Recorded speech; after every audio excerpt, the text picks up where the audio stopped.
Isobel, Aviation Security Analyst for Osprey Flight Solutions, and I'll be delivering this week's update.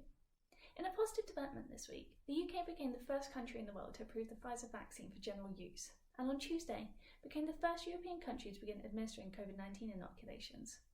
Several other countries are also expected to begin administering vaccinations in the coming weeks. Whilst we're in the early stages, the introduction of vaccinations is regarded as being one of the key steps to resuming international air travel on a significant scale. Elsewhere, this week, air carriers in the US have announced expansions of testing services, including American Airlines, who have announced that it's expanding its pre-flight testing program, which sees test kits delivered to passengers' homes prior to travel to cover all domestic routes, and has further plans for expansion onto international routes. Meanwhile, Delta Airlines has announced that it's become the first US carrier to offer COVID-19 contact tracing program. However, in comparison, we also continue to see a number of countries reintroduce or extend lockdown measures in response to rising COVID-19 infections. Highlighting this, the Indian government has announced that it has extended its suspension of all scheduled international passenger services to and from the country until the end of December. From a conflict zone overflow perspective, we have continued to monitor the situation in northern Ethiopia. Armed clashes have continued between the Ethiopian military and the Tigray People's Liberation Front over the past week. In addition to reports of the ENDF taking full control of Mekelle, the regional capital, the ENDF has claimed that it's in control of a number of main urban centres in the Tigray region. However, the TPLF has reportedly vowed to continue fighting.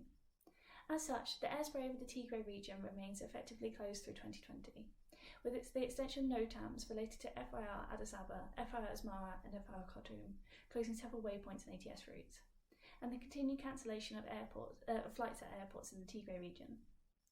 Elsewhere, following the resumption of armed clashes between the Moroccan military and the Polisario Front in Western Sahara during November, on 9th of December, Spain extended its NOTAM, which was issued last month, through to 23rd of December for part of FR Canarias that covers Western Sahara's airspace, recommending avoiding overflight below flight level 200 on 3 ATS routes.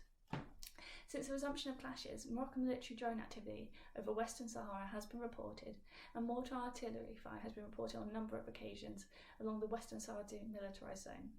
Both the situations in Western Sahara and northern Ethiopia remain fluid and subject to change, and will continue to monitor and issue updates in the form of alerts.